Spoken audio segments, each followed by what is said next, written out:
Mind పర్ఫెక్ట్గా ఉండి చక్కగా మనం కనుక ఆరోగ్యంగా ఉంటే ఏ రోగం మన దగ్గరికి రాదండి. ఎక్కడో రేర్ కేసెస్ 1% అది అంతే, ఎక్కడో రేర్ అవి. మోర్ ప్రాబ్లమ్స్ ఎప్పుడు వస్తాయంటే ఓవర్ థింక్ చేయటం వలన మాత్రమే.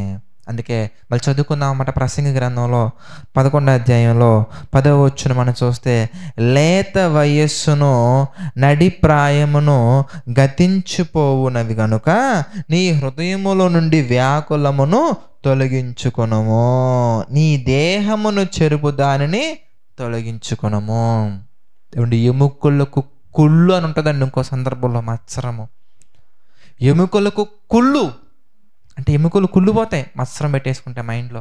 వాడికి ఏదో అయిపోతుంది నాకు అవ్వట్లేదు, వీడికి ఏదో అయిపోతుంది నాకు అవ్వట్లేదు, వాడెందుకు అలా ఉన్నాడు, వీడెందుకు అలా ఉన్నాడు, వీడేం చేస్తున్నాడు, వాడేం చేస్తున్నాడు, వాళ్ళు ఎలా చేస్తున్నాడు. అందుకే నేను పరిచర్యకు వచ్చినటువంటి వాళ్ళకి కూడా మొట్టమొదటిగా చెప్తాను, మైండ్లో ఏం పెట్టుకోకండి. ఫస్ట్ ఆఫ్ ఆల్ మనం చేయాల్సింది ఏంటంటే హృదయాన్ని వాక్యముతో నింపాలి, కానీ వ్యాకులముతో కాదు. హృదయం యొక్క అంతరంగాలలో ప్రతి కణమంతా కూడా వాక్యముతో నింపాలి, కానీ వ్యాకులముతో కొంచెం పోర్షన్ నువ్వు నింపినా కానీ స్టార్టెడ్. క్యాన్సర్ ఏ విధంగా అయితే ఒక చిన్నది పొరపాటున వస్తే మిగిలినటువంటి కణాలను ఏ విధంగా డ్యామేజ్ చేసుకుంటూ వెళ్ళిపోతుందో, వేరు చేదైనటువంటి వేరు కనుక కొంచెం మొలిచినా కానీ దాన్ని ఇమ్మీడియట్గా మనం డిలీట్ చేయకపోతే, ఇమ్మీడియట్గా చేదైన వేరుని మనం కట్ చేయకపోతే హృదయం వ్యాకులంతో నిండుకుపోద్ది. ఇక ఎంత వాక్యం విన్నా బుర్రలోకి ఎక్కదు, ఫస్ట్ ఈ హృదయంలో నింపబడదు. దేనికంటే హృదయం అంతా వ్యాకులంతో నింపుకున్నప్పుడు ఇక లోపలికి వాక్యం ఎలా వెళ్తుందండి? వెళ్ళదు. ఇక ఆలోచిస్తూ కూర్చుంటాం, ఒక పిచ్చోళ్ళలాగా కూర్చుంటాం, ఇలా చూస్తూ ఉంటాం. కొంతమందిని చూసి అనుకోండి, ఇలా చూస్తూ ఉంటారండి, అలాగా ఒక చైర్లో కూర్చుంటారు, ఇంకా అలా ఇంక అంతే. ఏం ఆలోచిస్తున్నారు, ఎందుకు ఆలోచిస్తున్నారు, ఆలోచించాల్సిన అవసరత ఏంటి, అసలు నీకు జరిగినటువంటి ప్రాబ్లం ఏంటి, ఇప్పుడు నీకు వచ్చిన నష్టం ఏంటి, ఇంతకే అసలు నువ్వు ఆలోచించి ఏం చేద్దాం అనుకుంటున్నా, దానివల్ల ఏంటి ఉపయోగం, ఏమైనా అసలు మనం చూడాలి.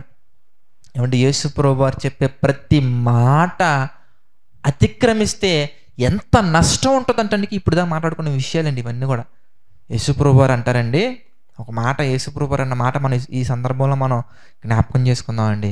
ఆయన అన్నటువంటి మాట ఏంటంటే, మత్తయి సువార్త మనం చూస్తే 6వ అధ్యాయంలోనండి ఒక మాట మనం చూద్దాం. మత్తయి సువార్త 6వ అధ్యాయంలో 27వ వచనం మనం చూద్దాం. మత్తయి సువార్త 6వ అధ్యాయం 27వ వచనం మనం చూస్తే, మీలో ఎవడు చింతించుట వలన తన ఎత్తు మోరడు ఎక్కువ చేసుకోగలడు చెప్పండి. బాగా చింతించారండి, ఆలోచించారండి, కూర్చున్నారు, చింతించారు, బాగా చింతించారు. మోరడు ఎక్కువ చేయగలవా నువ్వు బాగా ఆలోచించడం వల్ల? ఇప్పుడు నేనే ఉన్నాను, ఇక్కడ లైట్ పెట్టారండి, ఇక్కడ కూర్చున్నా, ఆలోచిస్తున్నా, ఎందుకు అలా వెలుగుతుంది, వైట్ కలర్లో ఎందుకు వెలుగుతుంది, వైట్ కలర్లో ఎందుకు వెలుగుతుంది, ఎలాగెందుకు వెలుగుతుంది, ఈ కలర్ ఇంకోటి ఎందుకు రావట్లేదు నేను చింతిస్తా కూర్చున్నా. ఎంత చింతించినా కానీ దాని కలర్ మారదు కదండి, దాని కలర్ మారే ఛాన్స్ లేదంటే చింతించడం వల్ల ఏది మారదో, చింతించడం వల్ల ఏది రాదు, చింతించడం వల్ల ఏది పోదు, హెల్త్ తప్ప. హెల్త్ పోతే అన్నీ పోతాయి, వచ్చే ఏముండవు కానీ పోయే మాత్రం చాలా ఉంటాయండి. ఏం పోతుంది ఇంతకీ?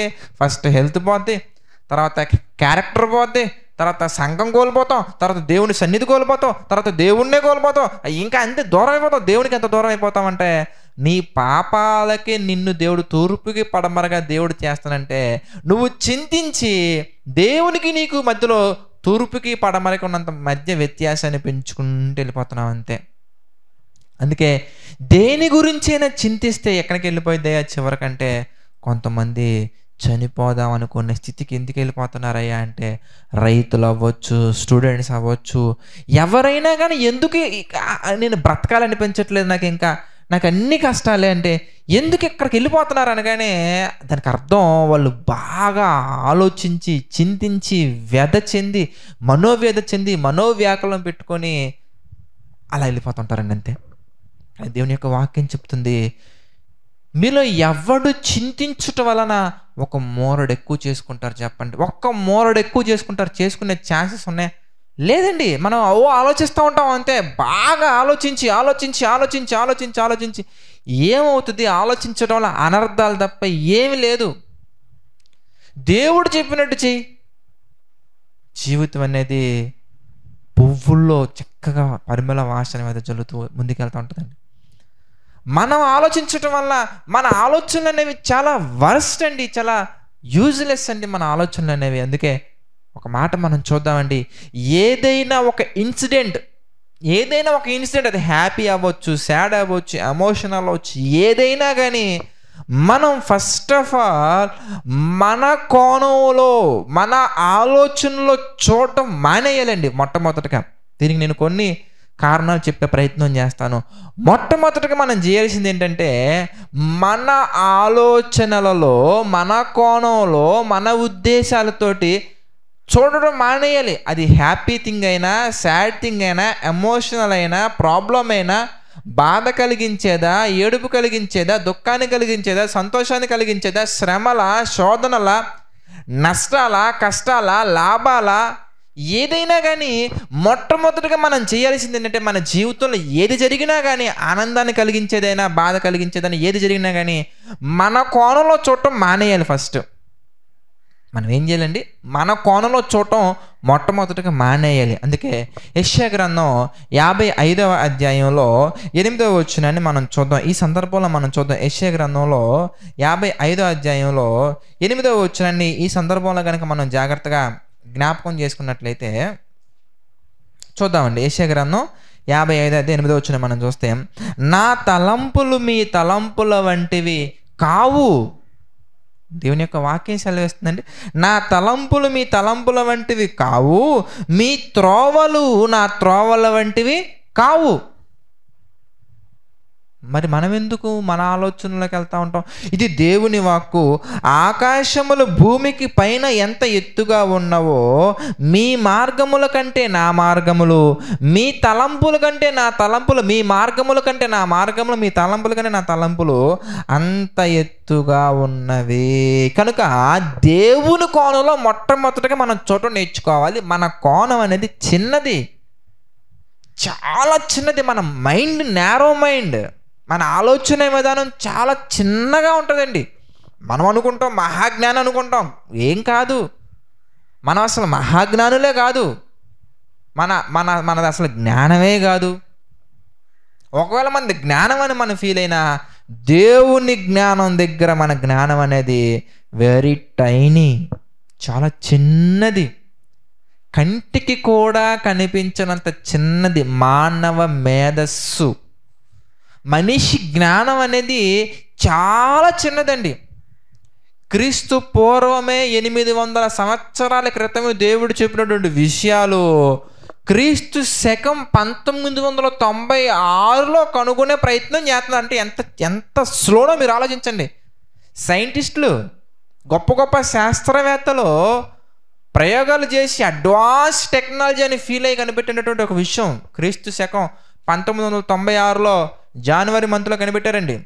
కనిపెట్టలా, ఊహిస్తున్నారు, ఇంకా ఫైనల్ చేయలేదు. ఇంకా మనకు కనిపిస్తున్నటువంటి ఈ ఆకాశం పైన వాటర్ ఉండొచ్చు అని చెప్తున్నారు. ఎప్పుడు చెప్తున్నారు ఈ విషయం? ఎందుకే? 1996 క్రీస్తు శకం యేసుక్రీస్తు వారు ఈ భూమి మీదకి వచ్చిన తర్వాత 1996లో అప్పుడు చెప్తున్నారు ఆకాశం పైన వాటర్ ఉండే అవకాశాలు ఉన్నాయని.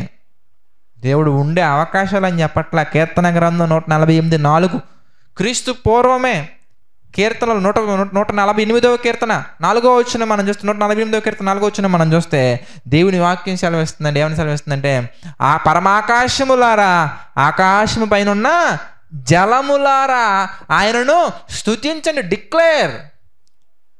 దేవుడు డిక్లేర్ చేసింది, నాకు మాత్రమే ఎక్కువ బుర్ర ఉంది, నాకు మాత్రం ఎక్కువ మేధస్సు ఉంది, నా దగ్గర ఎక్కువ నాలెడ్జ్ ఉందని ఫీల్ అయ్యి 400 కోట్లు ఖర్చు పెట్టి అడ్వాన్స్ టెక్నాలజీ అని ఫీల్ అవుతున్నటువంటి సైంటిస్టులు అందరూ కూడా ప్రయోగాలు చేసి ఇప్పుడు కనుగొంటున్నారంటే వాళ్ళ మైండే అంత ఉందంటే మన మైండ్ గురించి ఆలోచించండి ఒకసారి.